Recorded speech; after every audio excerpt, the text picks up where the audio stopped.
You're listening to NGSC Sports Radio. Hear us live on NGSCSports.com, where you can get awesome analysis for all things sport. Or check out our podcasts on iHeartRadio, Spreaker, iTunes, TuneIn, and much more. For our latest videos, head to NGSC Sports YouTube channel. Follow us on Twitter at NGSC Sports and like us on Facebook. NGSC Sports. We never stop.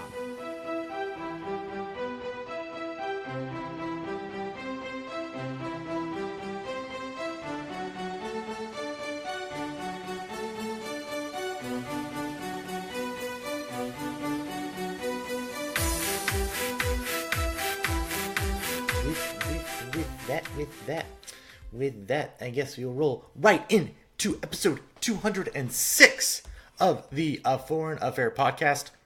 I am Edward Green, and this week I will not, unfortunately, be joined live by Wes Bradshaw. Having him in studio 2 straight weeks was simply too much for the universe to take. It's just way too much. So we had to dial it back down a little bit, and just get through this week's bunch of episodes. Wes Bradshaw will be back next week when he is not in parts unknown. And he will be bringing us later on in the program still. We'll have an Anfield Corner as well as a So Raw. It was a big week in the WWE. People trading places. It was like that Eddie Murphy film, Coming to America. Yep, that's what I'm thinking of. So we are going to do a Premier League review. We're going to talk quickly about the Champions League semi-final draw that took place last Friday. We will have an FA Cup preview for this weekend, and then we will have news and notes, watch for, and as I mentioned earlier, the So Raw that will be coming from Parts Unknown. As always, this podcast is presented by NGSC Sports at NGSCSports.com. We never stop. And that's why we're not stopping the talk of the soccer this week. Let's start it up with a look back at this week's Premier League matchups. Started off with a banger. That's what we would tell him, Tom. It's a banger. Southampton 2, Chelsea 3. Dusan Tadic had the Saints up early in what is almost a must-win match. And then Jan Bednarik got them up at the hour mark 2-0. But then super sub Olivier Giroud had a brace in the 70th and 78th minutes that sandwiched a goal by Eden Hazard to get Chelsea. They come from behind, 3-2 win, and nearly destroy Southampton's chances of getting out of the relegation zone.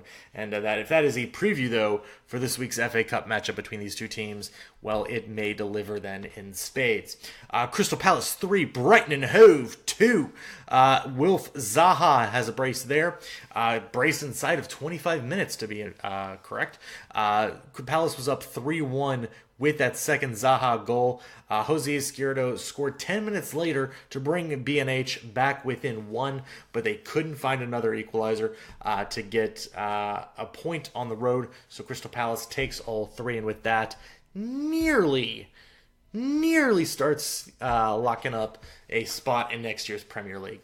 Which, again, this was a team that lost its first 5 matches and didn't score in them. So good for them.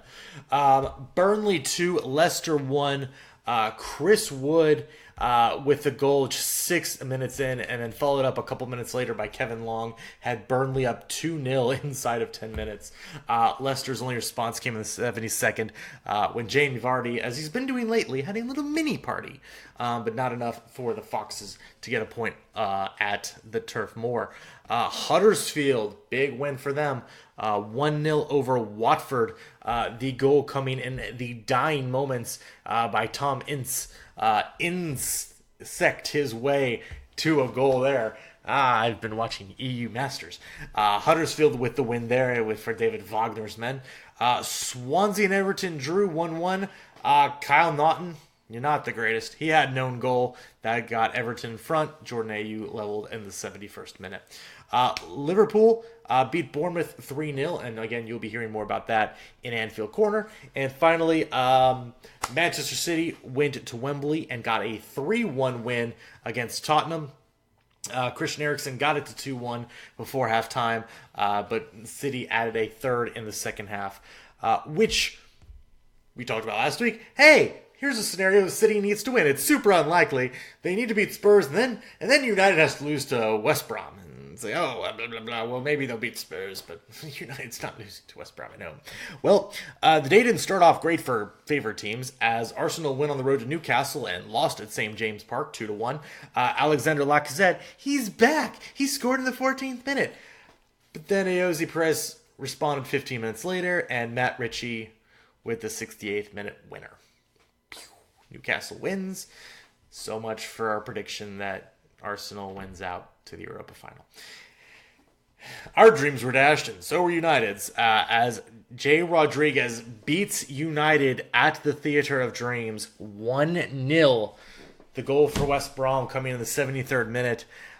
United were garbage. That's really all there is to it. And with that loss, Manchester City clinches the title with 4 matches. I guess it was 5 matches to play. And they do have a shot at breaking 100 points. So there is that. So they do win the title. Monday, West Ham and Stoke drew 1-1. Peter Crouch thought he'd given Stoke a road win and a big chance to escape relegation with his goal in the 79th minute. But Big Andy, there's all the bigs, Big Andy scoring in the 90th minute to level it at the Olympic Stadium and get the Hammers back a point. As they drew 1-1. Then we had some midweek football. Brighton and Hove drew Tottenham 1-1. Harry Kane with a goal in the 40th minute, immediately cancelled just about a minute later by Pascal Gross from the spot. 1-1 is the draw there at the Amex Stadium. And then today, Wednesday, Manchester United rebounds with a 2-0 win at Bournemouth. Smalling and Lukaku with goals there. There will be matches tomorrow, or today if you're listening to this when it comes out. Leicester versus Southampton and Burnley versus Chelsea. Sorry, don't have those results, obviously, because I'm recording this on a Wednesday night. So that is your schedule, or your past schedule. Looking ahead, there are those 2 matchups again on Thursday. They've probably already played by the time you are listening to this. On Saturday, it's not a big schedule this weekend. Saturday, you have 2 matches. That's it. 7:30, you get West Brom versus Liverpool. Can they Baggies do it? Get a little more magic at the Hawthorns against Liverpool. And then Watford and Crystal Palace at 10 a.m. Crystal Palace, with a win on the road, could almost cement safety for next year. On Sunday at 8:30, you get Arsenal versus West Ham and Stoke versus Burnley. Then 11:30, you get Manchester City versus Swansea. And then on Monday Night Football on NBC Sports at 3 o'clock Eastern, Everton takes on Newcastle at Goodison. Whoop-de-doo, Basil. So that is your upcoming schedule. I believe there are no midweek matches. No. So that will be your upcoming schedule. As for the table, Manchester City now has clinched first place. Manchester United, with their win today, has also now clinched a Champions League spot. They are guaranteed to finish no worse than 4th place. So United is a top 4 finisher, which means right now it's 3 teams for 2 spots. Liverpool is at 70 points. Tottenham are at 68. Chelsea are at 60, but have a match in hand on both of them. So that is the one that we played on Tuesday. In the race for top 6, though, obviously Burnley right now just 2 points behind Arsenal. Now, while if 3 of the 4 teams that can win the FA Cup still means that there will be a 7th spot, which would go to Europe. So Burnley would go anyway, since they are 9 points ahead of Leicester with 5 matches to play. But if for some reason Southampton does win the FA Cup, then that 7th spot gets away. And if Burnley wants to try and get some European football, which would be huge for that club, they will need to catch Arsenal and surpass them. So we'll see if they can do that. And then at the bottom of your heart, the relegation zone, Swansea now 5 points clear of Southampton. Both have 5 matches to play. Stoke are level on points with Southampton, but have one fewer match to play. So it's going to be tough. And then, of course, West Brom are 9 points clear of safety. They're, even with their big win, they're done. They're not coming out. So I think we know who our bottom three is. It's probably going to be Southampton, Stoke, and West Brom, unless the Saints get on a huge run. So we will see. We will see. But that is your Premier League wrap-up. Your Champions League draw. The semifinals, we got, when we talked about it last week, what we would like to see. We got what we wanted from a neutral perspective, in that we're going to get Bayern versus Real over 2 legs. Obviously, West wanted Munich in the semifinals, so Klopp could go back to Germany. That will not be happening, as Liverpool draws Roma. The first semifinal legs will be played on April 24th and 25th. Liverpool-Roma the 24th, Munich-Madrid on the 25th. And then they turn around the next week, May 1st and 2nd, and play in the second leg to see who will be heading to Kiev for the final on May 26th. So big matchup there. Obviously, Munich-Madrid, 2 heavyweights, and Liverpool-Roma, 2 quote-unquote smaller teams, at least in recent history, when it comes to this international competition.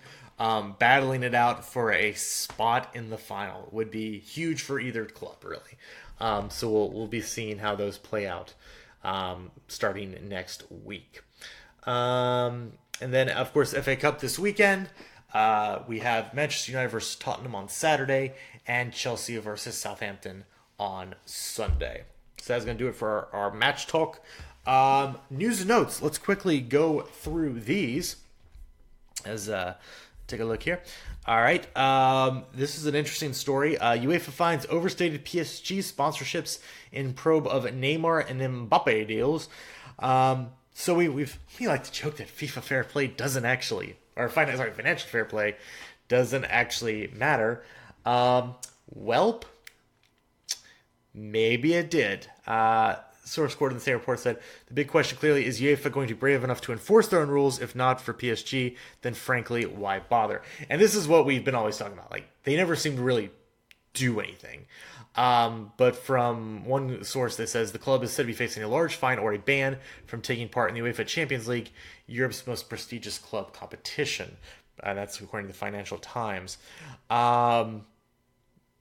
According to 2 people with knowledge, the review, PSG's sponsorship contracts are considered to have been significantly overstated compared with the assessment of their fair value. They were also fined $60 million for breaching regulations in 2014, which, again, that fines don't really matter. It's got to be a suspension. If FFP wants to have teeth, you have to start suspending teams. And oh my God, if PSG gets suspended from next year's Champions League, they just blow the fucking team up, guys. Like, that's it. That's the only reason this team is assembled. It's to win the Champions League. And if you can't even play in it, then just give up. Just do big give ups. And that's it. So we'll see if UEFA and FFP want to go after them. I think they should. Because if not, then literally, like they said, why bother having these rules? Go set an example. Do it, UEFA. You won't. Do it. All right. Some Premier League talk. As we look at the championship table from the Premier League, and I am gonna throw this up right here real quick. As I'm pulling this up, big congratulations to the Nick Petrovic Wolverhampton Wolves. They are coming up to the Premier League. They have locked in their spot for next season, coming up from the championship. They have guaranteed themselves a top 2 finish, and quite frankly are really close to just winning the league outright.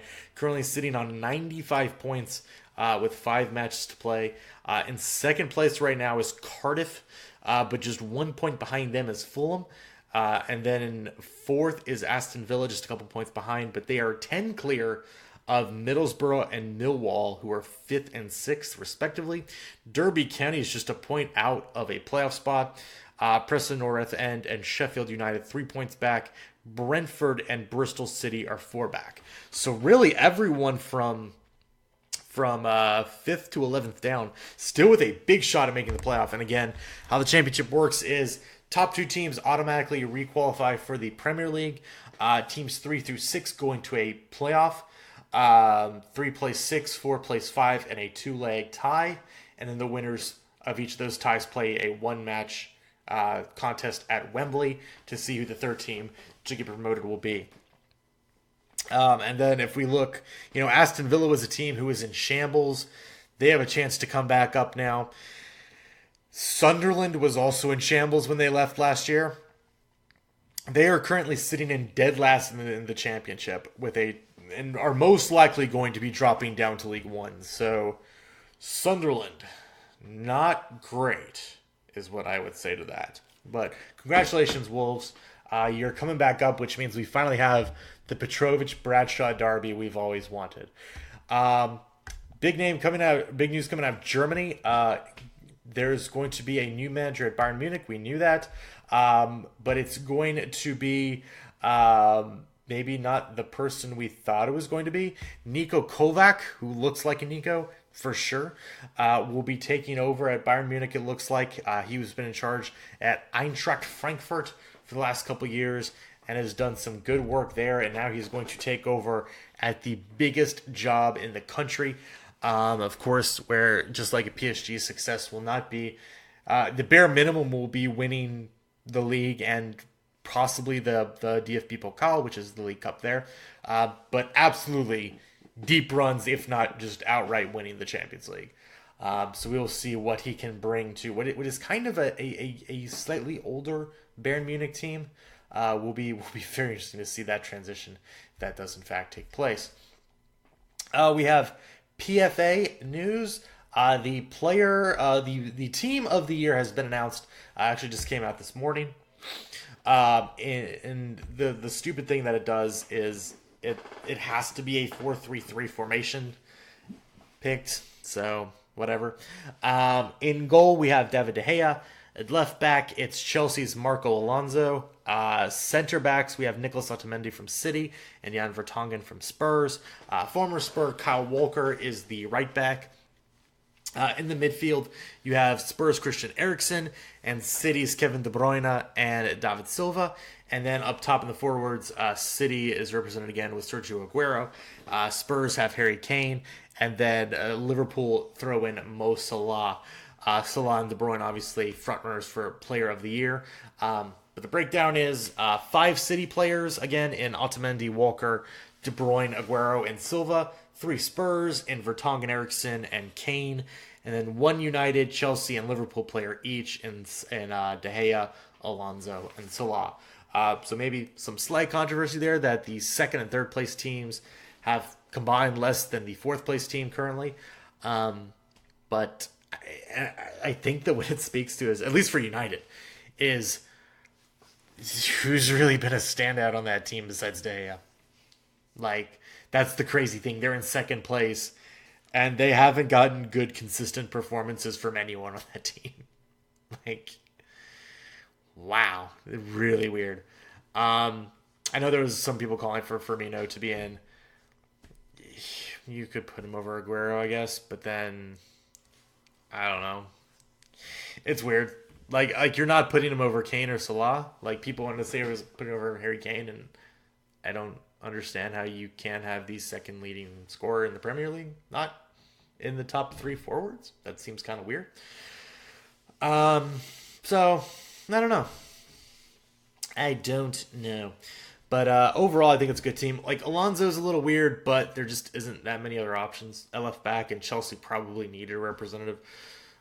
So yeah, it's fine. It's not a great list, but it's actually just fine. So, bump. That's about it for that. We do have the International Champions Cup coming back. Woo. We can talk about it this year because it's coming back to Charlotte. And Wes and I do plan on absolutely attending. It's Sunday, July 22nd. Liverpool versus Borussia Dortmund. Will be the second time we get to catch Liverpool over in Charlotte's Bank of America Stadium. First time the German side will be there. The other German club to have been there was, of course, Bayern Munich. And, of course, we know the Charlotte curse. That does take place. So I don't think I've reminded Wes about that. That every manager who has ever been before our camera at the Champions Cup has lasted less than basically, I think the longest tenured man after that is like 16 months. So, eep. Some other standout matches. Barcelona's playing Tottenham Hotspur at the Rose Bowl. That's kind of cool. You will have Liverpool also playing City in New York, as well as they'll be playing Manchester United in the Big House in Ann Arbor, Michigan. You have PSG playing Munich in Austria, so that's a thing. Also, I know like everybody gets kind of a compact schedule, and it's not the greatest in the world for it because they have to play so many matchups in so many days. Dortmund, I feel, really got shafted. They're playing 3 matches in 6 days, including 2 and 3. They play Manchester City in Chicago on July 20th, and then come to Charlotte on July 22nd to play Liverpool. So, oh boy, gonna see big rotations, big rotations in this tournament. So, also I know like we bitched a lot last year about coverage. I still think the coverage is kind of shitty. I'm not going to just say, oh, it's great now because Charlotte's back in the mix. It's still not that great. How the Northwest isn't getting a match, either in Oregon or Seattle, especially with how Quest Field is, I think that's insane. If they just couldn't line it up with the center schedule, I guess that's a thing. But like California has three matches. Like the one in San Diego, take the one out of San Diego. LA's close enough. Take it out and move it up to Seattle. Do that, and then take one of the Northeast ones. I would say the one in by DC, and move it to Kansas City. Kansas City's great. No real Midwest place has it, unless you want to count Chicago. I think there's a Texas one, or that might have also been kind of a miss. I will say they did get better. There's only one in Florida this year, so that insanity isn't happening again where like Orlando has 4 matches. Well, okay, no, they do actually have 2 in Miami. So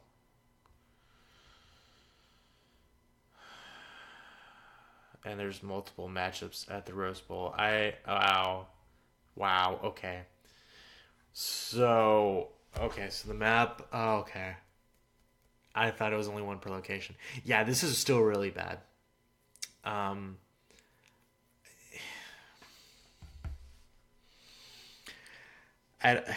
really don't know how I feel about this. There's 2 in the New York metro area, MetLife Stadium and Red Bull Arena. Those stadiums are literally like 5 miles apart or something. No, I don't like it. It's still shitty. Like, we'll go to it, and it'll be fun to see Liverpool and Dortmund play. It's great. Klopp playing coaches against an old team. It's fantastic, but really shitty job again by this tournament. Really shitty job. And it's great. It's going to be a World Cup year, so enjoy that. Free soccer! It's going to be great.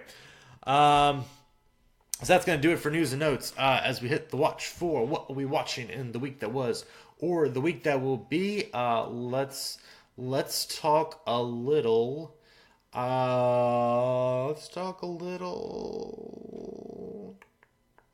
What do I want to talk about? Silicon Valley. Silicon Valley is still really good. It seems like right now they don't know what to do with most of the female characters on the show, which is kind of sucks. But it's still funny. So there's that. That's good. But it's, yeah, still good. Still worth a watch, but it is what it is, I guess, at this point. Persona 5, the animation, started a couple weeks ago. That's great if you're someone like me who's never going to get to play that video game because they don't own a PS4. Hey, Now I get to know the story and pick my best waifu. I will fight you. Miku was the best in P4. I will fight you if you don't agree. Dead serious. I will fight you. People think Chie is best wife. Fuck Chie. Chie don't know shit. Short hair. No, Miku's the best. You can't. Some people are gonna say Naoto. No, it's not. Naoto's not bad. It's Miku. Just fucking get it through your heads. It's Miku. So that's gonna do it for the Watch 4. Speaking of waifus, though, a lot of waifus switching over WWE. It's part of the draft, switch or whatever. Wes will be getting to that in So Raw, but first up will be Anfield Corner. So from Parts Unknown, take it away, Wes Bradshaw. Hey guys, your old pal Wes coming to you this morning from the vehicle after working all night. Not only that, it's been up 46 in the last 48 hours. That would be this guy.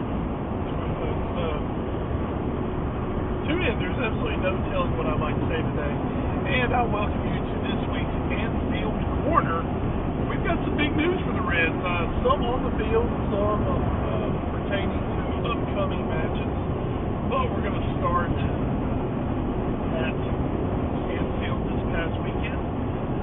Liverpool, after moving on in the Champions League, they hosted Bournemouth. And anyone thinking that this Liverpool team was going to come in and let down, they were sorely disappointed. Liverpool comes out 3-0. They run Bournemouth off the field, had a slew of chances in the first half that they didn't quite take. But they definitely made up for it. A Mo Salah header, maybe the header of the season. Just, every week this guy just does something else. 40 goals now in all competitions. He is 3 off the Premier League record for goals in a season. Just having an incredible year. Mane, Firmino, Salah all get on the scoreboard. And Liverpool down Bournemouth 3-0. Up the Cherries. Hey, here's the big deal. The Cherries are staying up. They're in a great position to avoid relegation. They're going to be fine. Liverpool just had their number this year. And really all-around good performance defensively. Liverpool looked really strong. In midfield, Alex Oxlade-Chamberlain. Some eyes rolled and some people went, you got to be kidding me. Liverpool shelled out £35 million for this guy at the end of the summer. With 1 year left on his contract, and the fact that he's never exactly been the most consistent of performers during his time at Arsenal. But right now, $35 million an absolute steal for Alex Oxlade-Chamberlain, who finally unlocking some of that potential that everyone always thought about him having that made him an England international at a young age. Give the Ox credit. He gambled on himself in the offseason.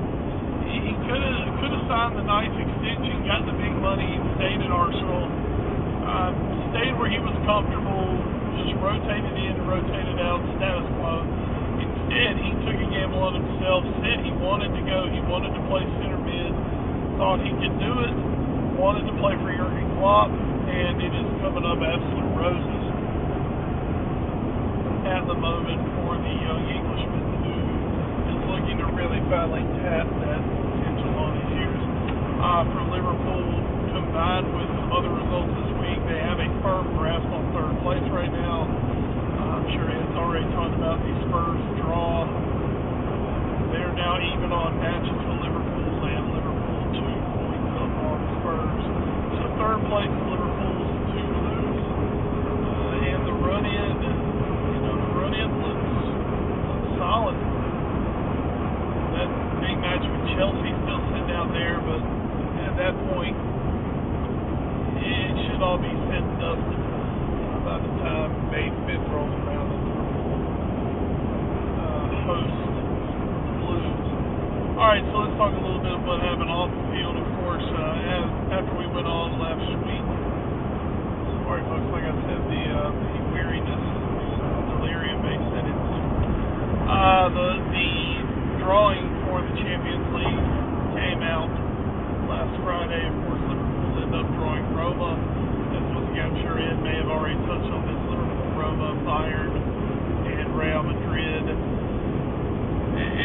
Liverpool, I mean, at this point, there's nothing easy. Roma on paper is the easier matchup, but that's what Barcelona said. So, you know, where does it come in? For Liverpool, they're going up against maybe the guy who right now is the best goalkeeper in this tournament, and that's Alisson, the Brazilian number 1. In the last round, Liverpool put 5 on the Brazilian number 2, so you know, now Alisson gets his chance at the Liverpool firing line. Personally, I think it turns out to be a pretty good matchup for Liverpool. When you look at Roma's schedule and where Roma are in their league and what they're still having to play for, Liverpool and Jurgen Klopp are able to set up for the run-in right now pretty much any way he wants to. Yes, Klopp has some injury problems, but he's comfortable in the knowledge that at worst right now he's finishing 4th, which gets him back in the Champions League. For Roma, they're in a real scrap because Serie A does not want to separate after about number 2. So Roma's still in a scrap for it. They're trying to qualify for next year. They're trying to stifle the best attack in the Champions League this season. So an interesting draw. I think Liverpool should go through. Should. See what happens. But I'm an optimistic red man when it comes to this Champions League draw. And of course, next week when we do the show, we will know the result of that first leg. So fingers crossed. See what happens. A little other news. Some of Liverpool's preseason plans are shaping up. They will be in the International Champions Cup. And great news for me and Ed, they will be playing Borussia Dortmund in Charlotte, North Carolina. The earth rejoice. Let the light shine down upon us. Because we're going to that one. No doubt about it. It's going to be on a Sunday, July 22nd. Liverpool, Borussia Dortmund in Charlotte and Bank of America. I can't remember the city's called. I was listening to Charlotte. I know I got to get there. We're going to make it happen. Also on the tour of the U.S., Liverpool going to be playing Manchester City and Manchester United. So, that's one thing. This tournament definitely, it delivers the names. It delivers the matchup value. Now, that said, all this is happening about a week or two after the conclusion of the World Cup. So we'll see what those rosters look like at that point. But still, for a red man like myself, the chance to see Liverpool in the flesh, it's a great opportunity. Was hoping 4 years ago would be the only chance ever. But just awesome either way. 4 years ago, I got the chance to see Steven Gerrard play for Liverpool, and 4 years later, this summer, barring something catastrophic happening, we will see Eric Kloppo come to the great state of North Carolina. So I'm looking forward to that. Liverpool West Brom this weekend. Once again, you know how it should go. Well, let's see what happens. So, West Brom, of course, coming off the stunning upset of Manchester United over the weekend. So they're riding a high. They're still fighting. Pretty much no chance left to stay up, but truly the only chance you give yourself to keep winning every week. Big one for the Reds this weekend. Everyone's big at this point until everything's locked down and confirmed. Everything's big. You keep playing them. And of course, Roma coming to Anfield next Tuesday. Yeah, we play Tuesday and then the next week. We get the long week. So Tuesday, Roma coming to Anfield for leg number 1. We'll talk about it next week. That will wrap up this week's Delirium Enthused edition of the Infield Wrap. Or the Infield Corner. Sorry. I don't know. Hey guys, it's Wes back with this week's edition of So Raw. And it's an important one this week because we have the annual, hoping it'll be annual Superstore shakeup. go down this past week between the two shows, Raw and SmackDown. A lot of excitement in that. Raw's been really good as of late, and SmackDown had just been kind of drugged down into the mire. Just the storylines hadn't been great since the last shakeup. They kind of lost their mojo. Well, I think they got a good little chunk of it back, as a lot of people feel SmackDown won this shakeup. And, you know, when it comes down to it, Raw kept a lot of the main players, but SmackDown got a few key guys that are really going to add some pizzazz to it. Pizzazz. Don't forget, folks, this is done in a state of delirium. Some sizzle added to SmackDown, but also a lot of steak as well, as they've just got some fantastic performers. So that's what we're going to talk this week. We're going to talk the shakeup. Let's just go down these rosters. First, moving from SmackDown to Raw. So moving to the Monday Night Show. The guy who actually opened the show this week, Jinder Mahal, opened the show and lost his United States Championship. What the heck, man? I was kind of looking forward to a Jinder Mahal run, especially when he came to Raw. I thought that would be a nice spot for him. Loses it to Jeff Hardy. And they're going to have a rematch at the biggest Royal Rumble little mini pay-per-view special they've got coming up from Saudi Arabia. But we'll see what happens there. Jinder Mahal bringing Sunil Singh. Obviously, the other Singh brother will be back, I guess, when his injury's done. So, moving over once again from SmackDown to Raw. Two of the big ones to me, Kevin Owens and Sami Zayn coming over. It looked like they may have had a nice little stable forming with The Miz, but we'll talk about The Miz in a moment. But I'm jacked to see Kevin Owens back on Monday night. I love Kevin Owens. And I think on SmackDown they kind of just played out that angle with Shane McMahon and Daniel Bryan. It could have gone further, obviously, now with Daniel Bryan being back in the ring. But I think it's a good spot to move them back. Coming in as a heel Sami Zayn for the first time on Raw. That'll be interesting to see. The Riot Squad, Ruby Riott, Sarah Logan, Liv Morgan coming over for the women's division. Natalia coming over in the women's division as well. That'll be interesting. Give Natalia a new group to work with.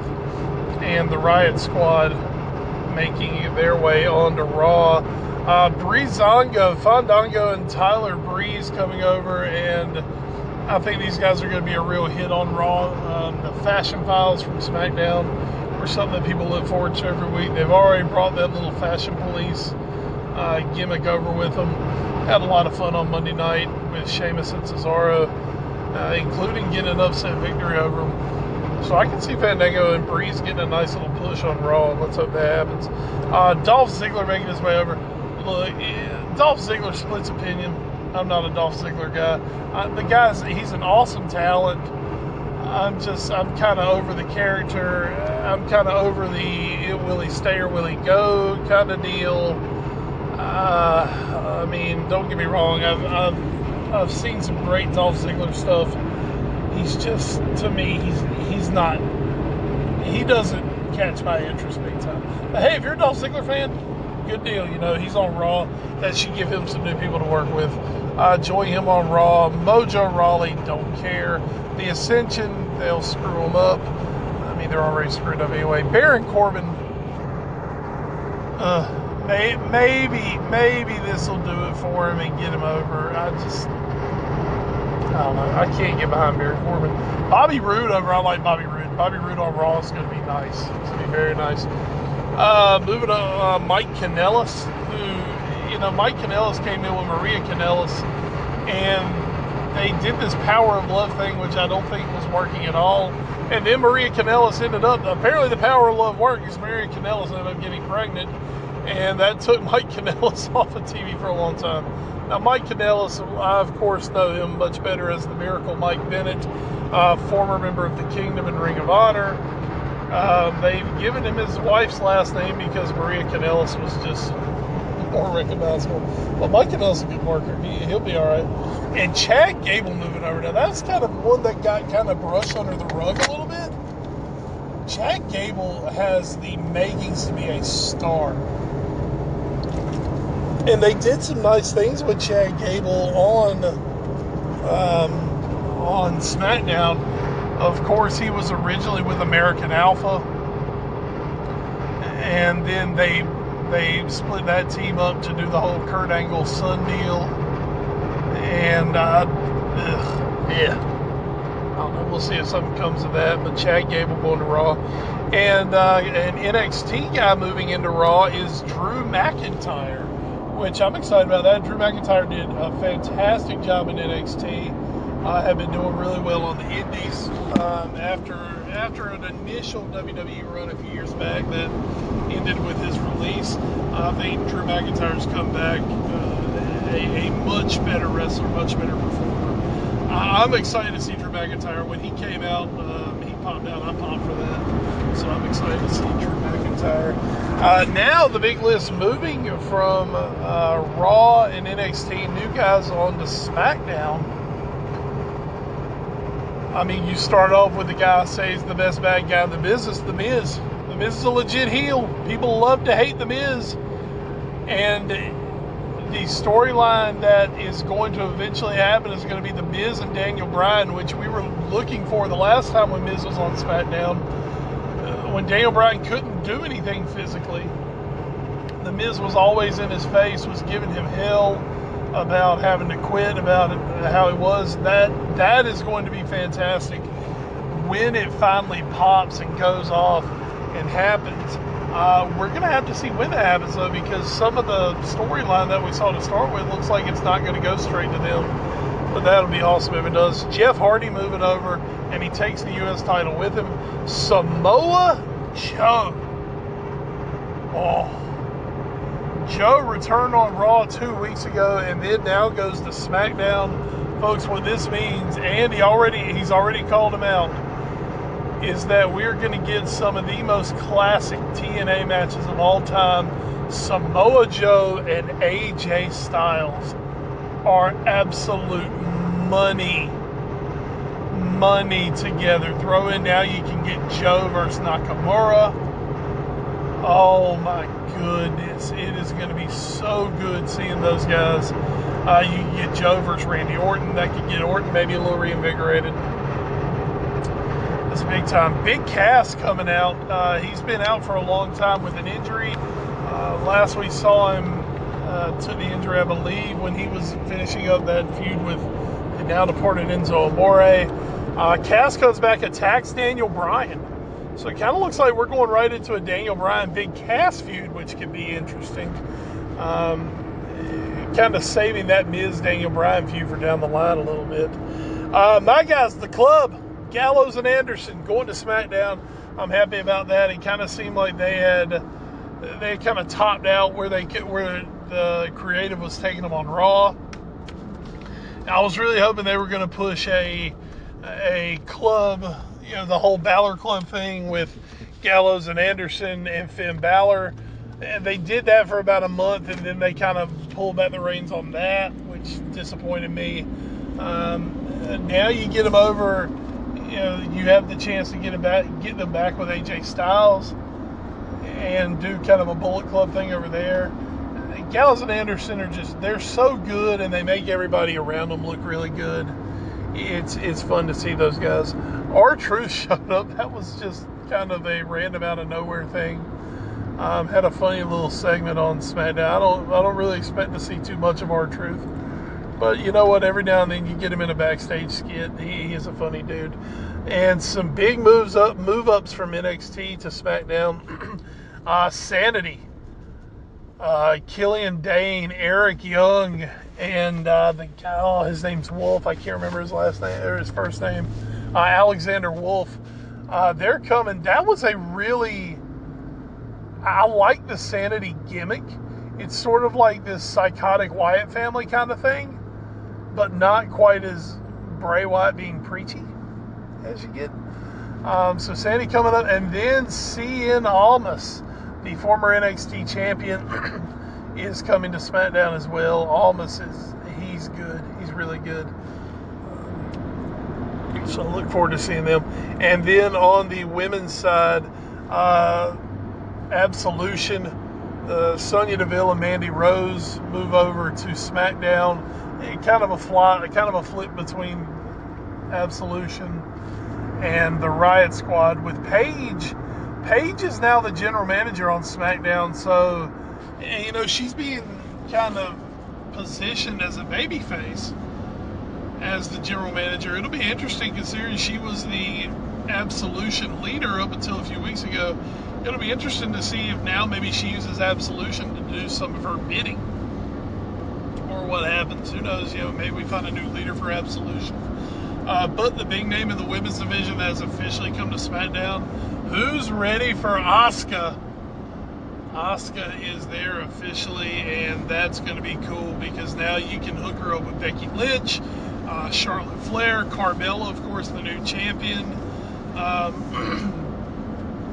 And Asuka and Charlotte, of course, had that fantastic match at WrestleMania. So just a lot of cool stuff happening in WWE, which is good. They needed some reboots. They needed some things to move around. We'll talk a little next week. They made a move with the pay-per-views. We're going away from the 2 pay-per-views a month, thank goodness, to 1 pay-per-view, and it's going to be co-branded pay-per-views. I'm fine with that. I don't really have an issue with it. So maybe we don't have to talk about much. And then coming up next week, I think it's the next Friday actually, will be the biggest Royal Rumble in history, a 50-man Royal Rumble match in Saudi Arabia. That also is going to have 7 titles on the line that night, including Brock Lesnar and Roman Reigns in a cage. And I believe it's Nakamura and Styles in a rematch. Don't hold me to it. I have not really looked at that card. But either way, I think it's going to be fun. It's going to be a fun little event. Wouldn't be shocked to see at least 1 title switch come out of it. All right, guys. That's enough for me this week. I'm seeing Dublin. I got about 5 more miles to make it home. So you guys be great. You guys be beautiful. I will see you back next week with another So Raw. And thank you for that, Wes. He will be back again next week, live on the podcast. And then maybe in a couple weeks, maybe he will actually be live in studio. That would be awesome. That would be after the Liverpool Roma match. So that could be very, very interesting to see how that goes. But that is going to do it again for episode 206. One more time, we'd like to thank NGSC Sports at ngscsports.com. We never stop, even this podcast is about to.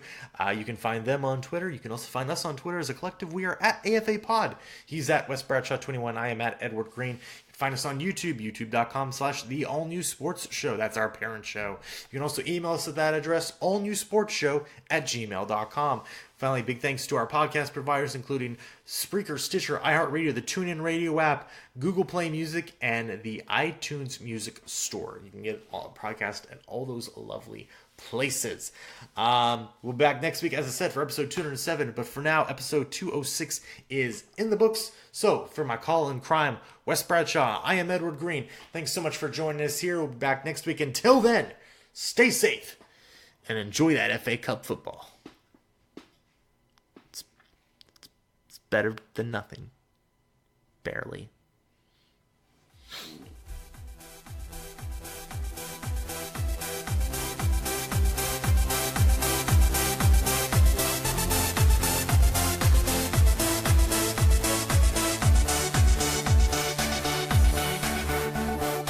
You're listening to NGSC Sports Radio. Hear us live on NGSCsports.com, where you can get awesome analysis for all things sport. Or check out our podcasts on iHeartRadio, Spreaker, iTunes, TuneIn, and much more. For our latest videos, head to NGSC Sports YouTube channel. Follow us on Twitter at NGSC Sports and like us on Facebook. NGSC Sports. We never stop.